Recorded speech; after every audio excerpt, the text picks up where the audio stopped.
Waalaikumsalam warahmatullahi wabarakatuh. Baik anak-anak semuanya, Assalamualaikum warahmatullahi wabarakatuh. Waalaikumsalam warahmatullahi wabarakatuh. Selamat pagi anak-anak semuanya. Pagi. Apa kabarnya hari ini? Alhamdulillah baik. Ya, alhamdulillah anak-anak kalian dalam keadaan sehat walafiat walaupun dalam kondisi pandemi saat ini ya, corona. Tapi kita harus tetap mematuhi protokol kesehatan ya. Nah, silakan anak-anak yang tidak pakai masker silakan pakai masker. Kita coba semuanya pakai masker. Silakan anak-anak pakai masker semuanya. Untuk memulai kegiatan pembelajaran kita hari ini, saya minta kesediaan kepada Rafiq untuk berdoa.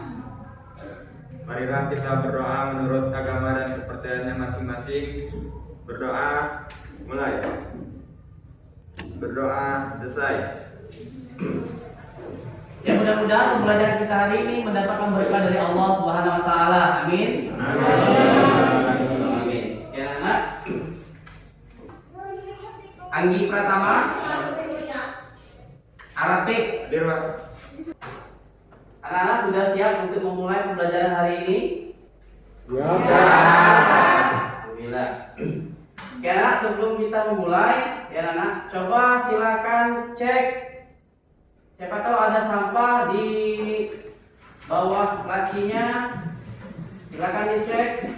Kalau ada silakan diambil ya. Gimana? Bersih semua? Bersih. Alhamdulillah.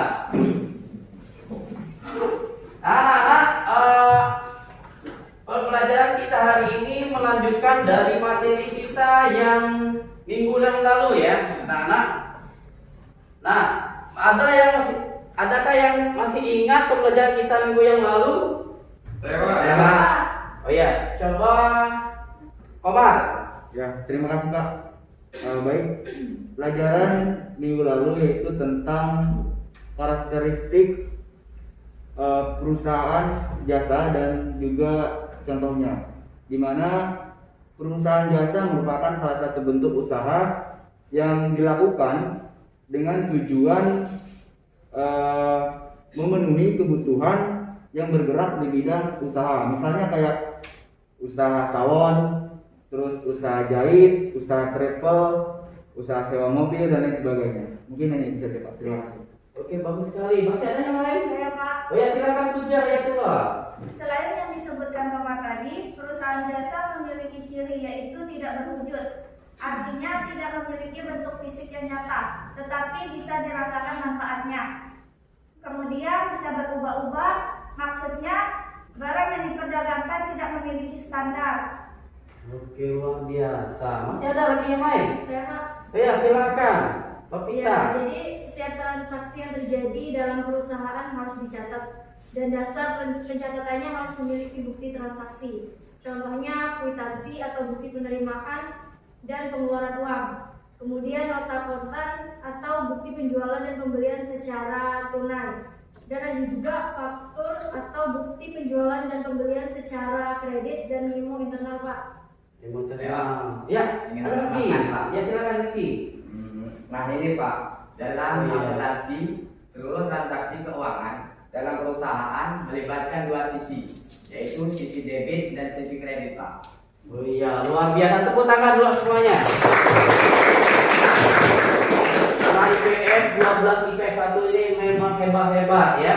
Coba kita biar semangat lagi anak-anak semuanya, kita coba yel-yel SMA Siparimba. Masih ingat anak-anak? Masih. Ya, kita coba. Saya minta berdiri biar lebih semangat. SMA Negeri 1 Siparimba. Bisa. SMA Negeri 1 Siparimba. Yes. SMA Negeri 1 Siparimba. Yes, bisa. Oke, luar biasa.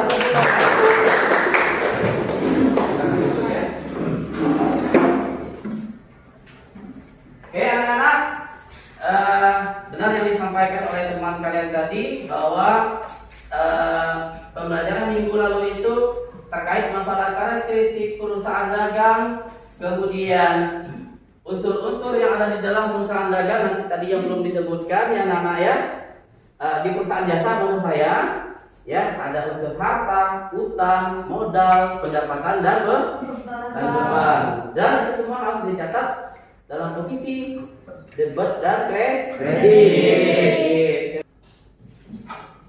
Nah, anak-anak perhatikan di layar sudah tertera ya.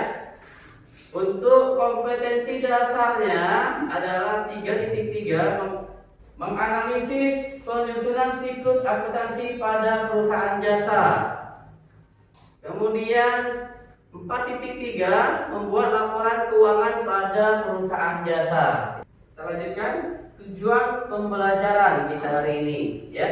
Dari KD dan indikator yang sudah Bapak sampaikan tadi ya, adapun tujuannya itu sebagai berikut. Nah ini anak-anak, coba Rantik, coba bisa dibaca Rantik. Tujuan pembelajaran melalui model problem based learning, peserta didik dapat mendeskripsikan pengertian jurnal. Tolong diperhatikan untuk kriteria penilaiannya. Jadi kegiatan kita hari ini dari mulai kalian masuk tadi sampai nanti selesai itu semua adalah Bapak nilai. Ya, coba diperhatikan di papan tulis untuk penilaian kita hari ini. Yang pertama ada penilaian sikap, ya melalui observasi anak-anak. Jadi nanti Bapak berkeliling memperhatikan kalian dari mulai masuk tadi sampai nanti proses diskusi sampai dengan selesai, itu semuanya Bapak nilai melalui lembar pengamatan.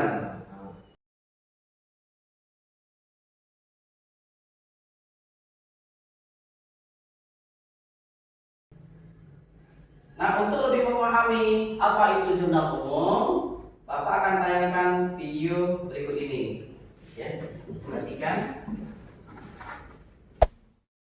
Halo sobat belajar ekonomi semuanya, apa kabar kalian? Semoga dalam keadaan sehat dan tentunya penuh semangat. Di video kali ini, sobat belajar ekonomi akan belajar apa itu jurnal umum atau general journal dalam akuntansi. Sobat belajar ekonomi pasti sering dengar istilah jurnal umum ya. Nah, di video kali ini akan kita kupas tuntas tentang apa itu jurnal umum dan gimana bentuknya. Kita mulai dari pengertiannya dulu ya. Jadi jurnal umum adalah sebuah jurnal atau catatan yang dipergunakan untuk tempat melakukan pencatatan bagi segala jenis bukti transaksi keuangan pada sebuah perusahaan dalam periode tertentu. Bukti transaksi yang dimaksud boleh berupa nota, atau kwitansi, atau sebagainya. Lalu, apa ya itu fungsi jurnal umum atau kenapa kita perlu membuatnya? Yang pertama, fungsi yang pertama dari jurnal umum adalah fungsi historis. Nah, fungsi historis di mana pencatatan setiap transaksi dilakukan berdasarkan tanggal terjadinya transaksi, atau misalnya kita urutkan dari tanggal 1, 2 sampai dengan seterusnya. Fungsi yang kedua, fungsi analisis, di mana pencatatan dalam jurnal merupakan hasil dari analisis transaksi berupa pendebitan dan pengkreditan akun yang terpengaruh. Analisis ini mengenai penggolongan nama akun, pencatatan dalam pendebitan, ataupun pengkreditan serta jumlahnya. Fungsi yang ketiga, fungsi pencatatan, di mana jurnal digunakan untuk mencatat setiap transaksi yang terjadi dalam sebuah perusahaan. Tiap ada perubahan kekayaan, modal, beban atau biaya, dan pendapatan harus terlebih dahulu dicatat ke dalam jurnal umum.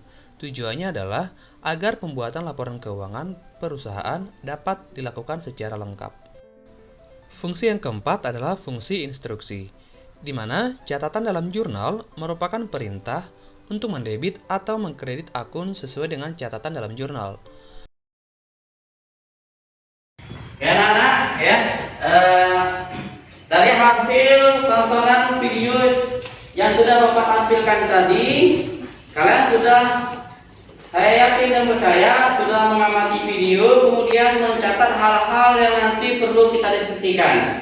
Nah anak-anak, adakah hal-hal yang perlu kita diskusikan? Ya. Oke, siapa dulu ini? Ya, Riki ya. Oh ya, Riki, silakan Riki. Jadi setiap terjadinya transaksi dalam perusahaan jasa mesti harus ada bukti ya Pak. Terima kasih. Ya, jadi setiap transaksi yang terjadi dalam membantu Bapak menjawab? Saya Pak, Oh ya, silakan Buja. ya mesti ada bukti karena bukti sebagai sumber pencatatan transaksi. Misalnya terjadi pembelian secara tunai, maka harus ada nota kontraknya. Kalau tidak ada, tidak bisa dicatat. Ya, itu Ricky ya. Ada yang lagi yang lain anak-anak? Saya Pak, Ya dia. transaksi apa saja yang bisa mempengaruhi harta? Ya, transaksi apa saja yang bisa mempengaruhi harta? Tadi sudah diamati ya. Ya. Jadi ada beberapa transaksi yang mempengaruhi harta. Siapa yang bisa membantu? Saya Pak. Ya, Widya, silakan.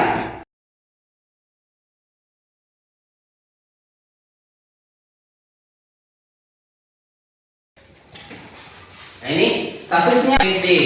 Nanti kita bentuk kelompok menjadi 3 kelompok. Ada kelompok debit, ada kelompok kredit, dan ada kelompok saldo. Ya. Jadi masing-masing kelompok nanti akan mendapatkan LKPD. Ya. Nanti LKPD-nya ini akan kalian selesaikan. Nanti sebelum menyelesaikan soalnya, baca terlebih dahulu petunjuk yang ada di LKPD. Oke, untuk memilih kelompoknya, perhatikan ini sudah Bapak buat antara kelompoknya.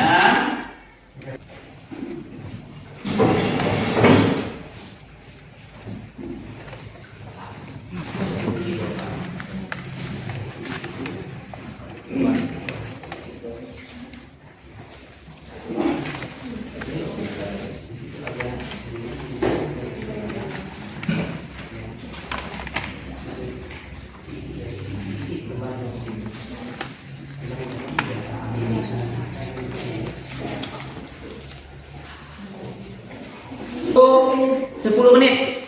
Oke, Pak. Ya, 10 menit untuk diskusi. Silakan.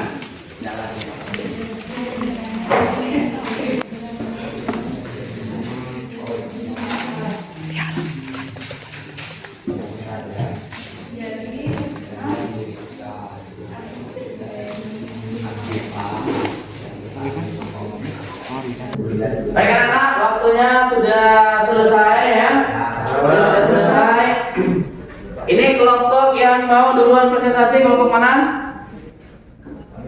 Saya Pak. Enggak. Ya, kelompok debet ya. Debet, silakan kelompok debet perwakilannya silakan ke depan.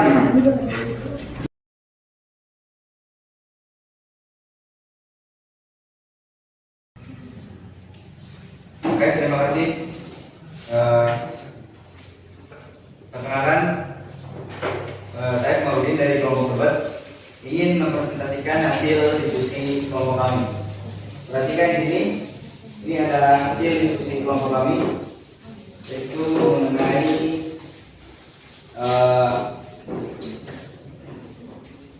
laundry Miranda pada tanggal 1 2020 bulan Desember. Ya, kasnya di sini 17 juta rupiah di debat. Kemudian perlengkapannya 3.500.000 rupiah debat dan peralatan 45 juta rupiah di debat. Kemudian modal mirandanya 65.500.000 rupiah kredit.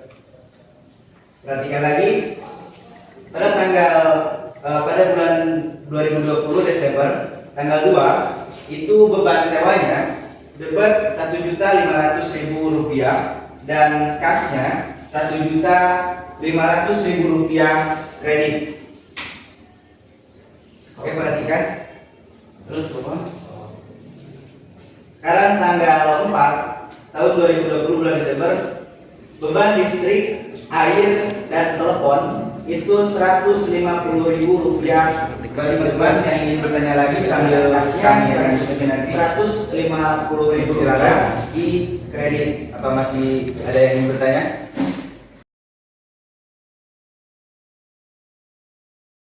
Oke anak-anak, dari kegiatan diskusi kalian tadi ya, tentunya ada beberapa hal yang banyak sudah kamu lakukan ya. Tentunya ini harapan Bapak bisa kamu pahami, nanti diulang-ulang lagi di rumah Nana ya. Oke. Adakah di antara kalian yang bisa memberi kesimpulan kegiatan kita hari ini?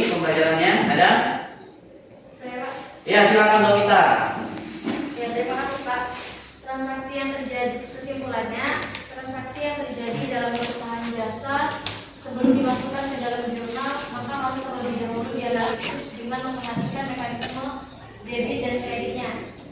Dan setelah dilakukan pencatatan dalam jurnal penempatan nilai dan debit dan kreditnya harus benar. Keseimbangan akan terjadi jika antara jumlah debit dan kredit sama. Oke, luar biasa. Terima kasih. Ya Lovita, tepuk tangan untuk Lovita.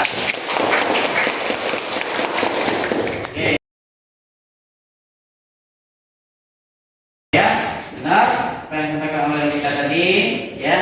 Jadi intinya pembelajaran kita hari ini bagaimana kita mencatat jurnal, ya, mencatat jurnal itu dari bukti-bukti transaksi dengan mengacu pada mekanisme debit dan kredit dan harus jumlahnya antara debit dan sisi kredit itu harus seimbang.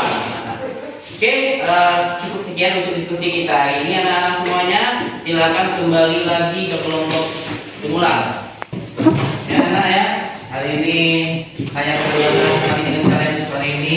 Terima kasih atas partisipasinya kalian. Ingat pesan Bapak ya, tiada hari tanpa belajar, karena dengan belajar orang bisa paham, dengan belajar orang bisa meraih cita-citanya. Ke depan tantangan akan lebih berat lagi, ya. Tantangan akan lebih berat lagi. Jadi siapkan diri kamu, ya.